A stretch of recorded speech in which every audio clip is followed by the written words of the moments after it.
Do not go gentle into that good night. Old age should burn and rave at close of day. Rage, rage against the dying of the light. Though wise men at their end know dark is right, because their words had fog no lightning they. Do not go gentle into that good night. Good men, the last wave by, crying how bright their frail deeds might have danced in a green bay. Rage, rage against the dying of the light. Wild men who caught and sang the sun in flight, and learned too late. They grieved it on its way. Do not go gentle into that good night. Grave men near death, who see with blinding sight, blind eyes could blaze like meteors and be gay. Rage, rage against the dying of the light. And you, my father, there on the sad height, curse. Bless me now with your fierce tears, I pray. Do not go gentle into that good night. Rage, rage against the dying of the light.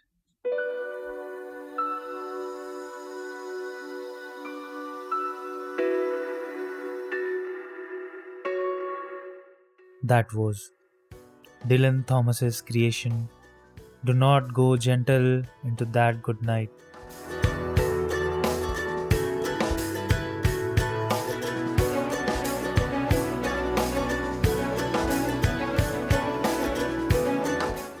You are listening to A Poet's Work, a podcast where you will hear the poems from the poets around the world across generations. I'm your host, Ashwamegh. Going back to the poet of this episode, Dylan Thomas was born on October 27th, 1914 and died on November 9th, 1953 at the age of 39. He lived in Wales and England and travelled to Ireland, Italy, the Czech Republic, Iran and America. Though his life was short, he completed a wealth of work including hundreds of poems, surreal short stories, beautiful broadcasts about his childhood, a novel, and a play for voices, all of which were written before he was 40. In this episode, we will know about the life of Dylan Thomas and how he used the power of poetry. I will recite some of the popular Dylan's poems and I will tell you a little bit about the poem's context.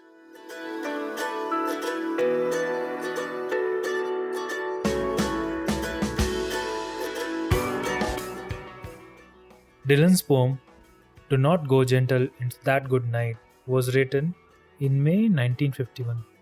It was first published in Bouteille Oscure, in Country Sleep, and Dylan's Collected Poems in 1952. This is probably Dylan's most famous poem.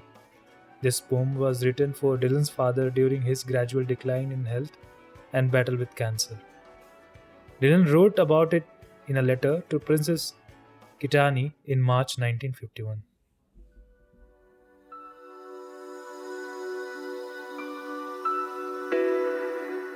The next work of Dylan Thomas, which I'll be reading out, is Oh, Make Me a Mask.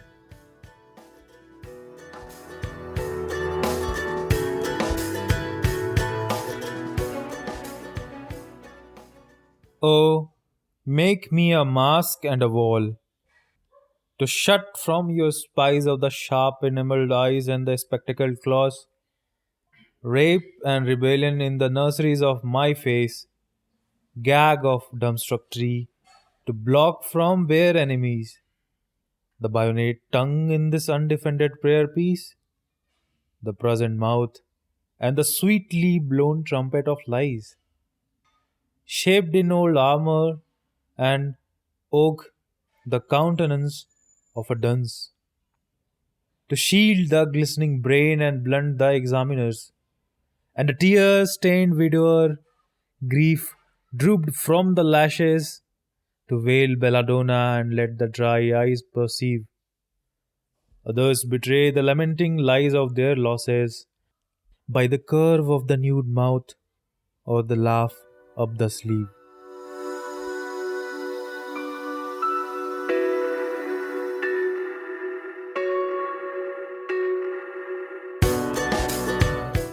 Oh, Make Me a Mask.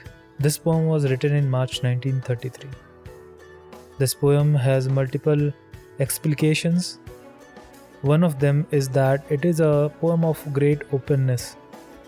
It acknowledges that in a relationship, the you will have spies out watching with a sharp eye for anything in the partner's behavior that would affect the marriage. It acknowledges that the me will have incipient resistance and even cruelties of tongue alternating with flatteries. The request for a mask or a gag, therefore, is deeply ironic when made to the loved one in such revealing terms that everything is in its intention. The other explication of this poem, which I like, that this poem is written to defend his inner privacy against the sharp examination of strangers and critics.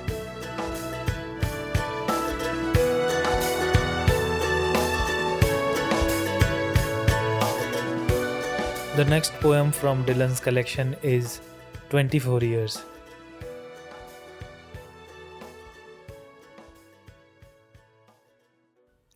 24 years reminds the tears of my eyes.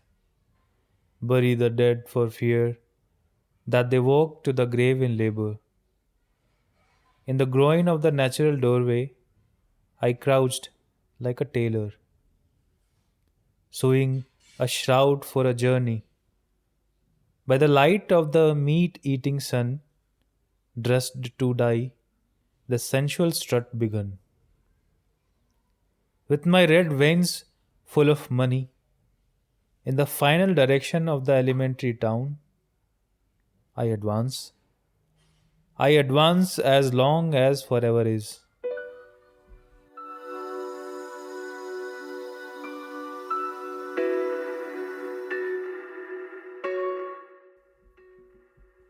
The poem 24 Years is his earliest significant version of his celebratory mode, and it is full of both the exuberance of early manhood and his already familiar feeling that death was imminent.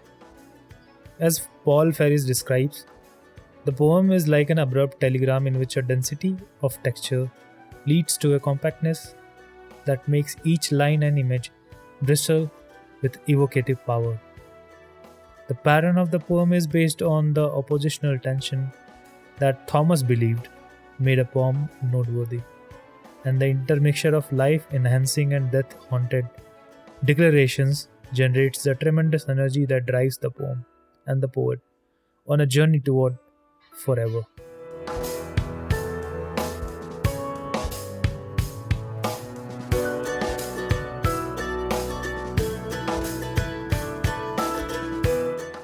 Those were some selected poems of Dylan Thomas. Once again, my name is Ashwamegh and you are listening to A Poet's Work. Each episode of A Poet's Work features a poet or a conversation with the poet. New episodes of our show releases weekly or bi-weekly. Do subscribe to the podcast to get your notifications for the new episodes. We will close out this episode with Dylan's poem called Clown in the Moon.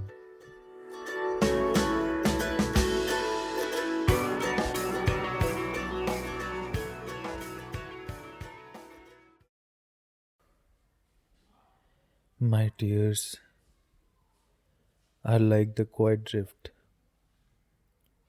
of petals from some magic rose, and all my grief flows from the rift of unremembered skies and snows.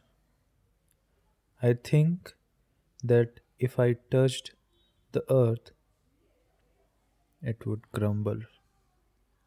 It is so sad and beautiful, so tremulously like a dream.